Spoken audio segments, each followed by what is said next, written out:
Hello friends, nursing student मानक पई गोटे खुशी खबर। वर्तमान नर्सिंग ऑफिसर पई 5000 अधिक वैकेंसी आसी जाइछि।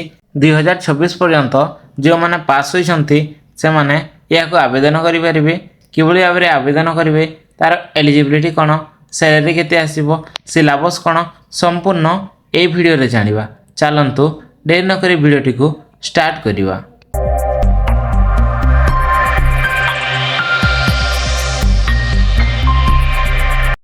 2026 मसीहा सुधा जो मैंने जीएनएम बीएससी नर्सिंग कोर्स रे पास होती यही पोस्ट को से माने आवेदन करें। यह 5000 ऊर्ध्व पोस्ट बाहरी जहाँकि गवर्नमेंट नर्सिंग ऑफिसर पोस्ट पर यही नियुक्ति नर्सिंग पास करथिबा प्रार्थी मानक पई 2026 मसीह एक बड़ सरकारी चाकरी सुजोग अटे।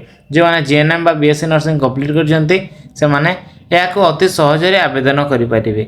तो यथाशीघ्र आपड़ जाइकी आवेदन करनियंतु। यार लास्ट डेट थिबा आगरु।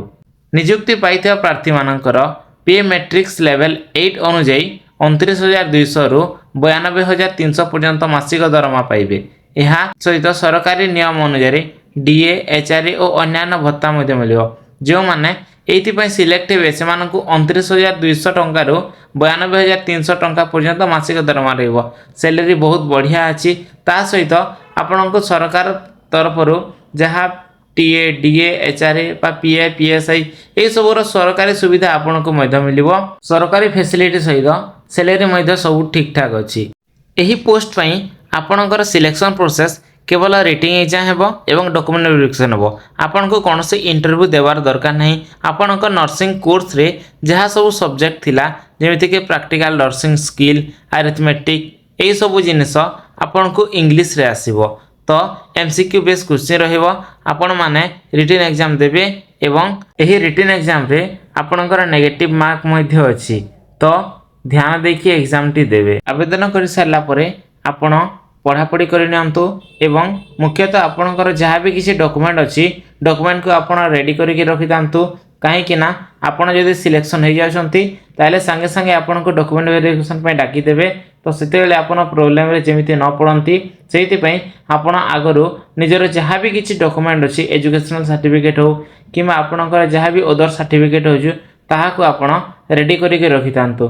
जेतेबेले आपणकर डॉक्यूमेंट वेरिफिकेशन पे डाकी देबो सेतेबेले आपण से डॉक्यूमेंट को नेकी सीधा जाई परिबे। यार ऑनलाइन प्रोसेस ऑलरेडी स्टार्ट हो गलानी।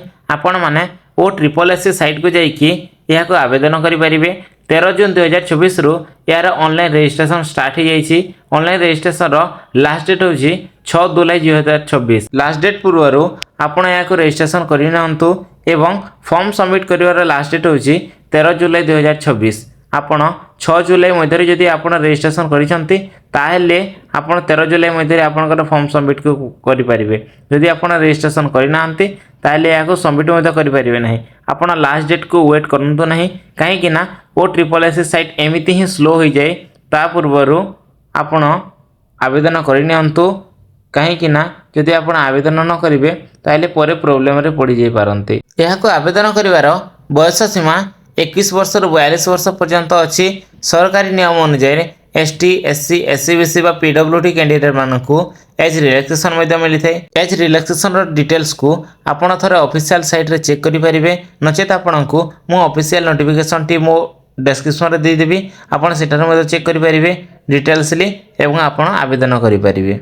यहा को आवेदन करिया को आपनकर एलिजिबिलिटी क्राइटेरिया जीएनएम किबा बीएससी नर्सिंग करितबा कथा एवं आपनकर नर्सिंग काउंसिल रो वैध रजिस्ट्रेशन सर्टिफिकेट थिबा कथा। नचेत आपनको रिन्यूअल सर्टिफिकेट रहितबा दरकार अछि एवं आपण ओडिया जानिथिबा दरकार अछि। देखंतु एई पदवा पे आवेदन करिया को प्रार्थी मानक पाखरे जीएनएम किबा बीएससी नर्सिंग रो योग्यता थिबा आवश्यक। सेहि परि ओडिशा नर्सिंग काउंसिल रो वैध रजिस्ट्रेशन किबा रिन्यूअल सर्टिफिकेट थिबा दरकार। प्रार्थी ओडिया भाषा विषय रे आवश्यक योग्यता पूर्ण करथिबा दरकार। मु एहा कहउतली आपण याको आवेदन करिया पई आपनकर बीएससी नर्सिंग के जीएनएम दरकार थिबा रजिस्ट्रेशन सर्टिफिकेट रहितबा कथा एवं आपनको ओडिया आसुतबा कथा। ताहेले जे आपण आवेदन करि परिबे। एही नर्सिंग ऑफिसर पोस्ट को आवेदन करिया को हेले आपनको OSSC साइट को जीवा को पड़िबो। प्राय 5999 पोस्ट रु अधिक बाहरी जाइछि।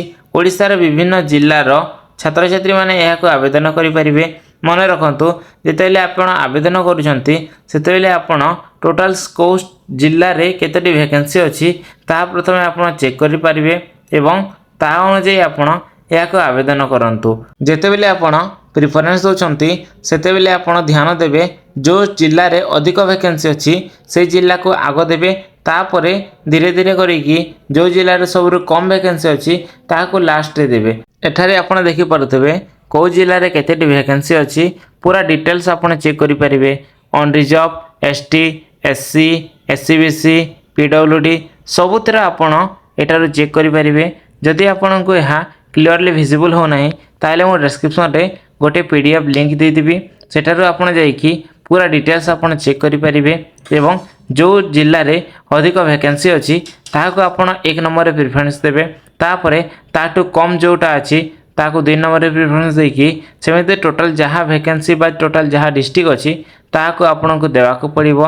तो आपण पूरा डिटेल्स ले आपण चेक करंतु तापरे आपण यह आवेदन करंतु। तापरे आपण एठारे देखि पारुथिबे टोटल सिलेबस मु एठारे आपण को टोटल सिलेबस रो लिस्ट दे देछि। एई सिलेबस अनुसार आपनकर रिटन एग्जाम हेबो तो एई सिलेबस को आपण ठीक भाव में पढ़ंतु। ऑलरेडी तो आपण आपनकर नर्सिंग कोर्स रे पढ़ी थिबे तथापि आपण आउ थरे रिवीजन करि नियंतु एवं एग्जाम पे प्रिपरेशन होंतु जेमिति आपनकर एग्जाम टी सब बेले बेस्ट जीवो एवं आपण as a nursing officer join करि परिबे।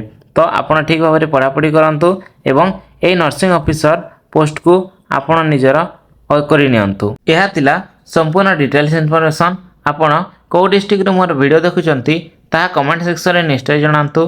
पुणी देखा हेबो नेक्स्ट वीडियो रे।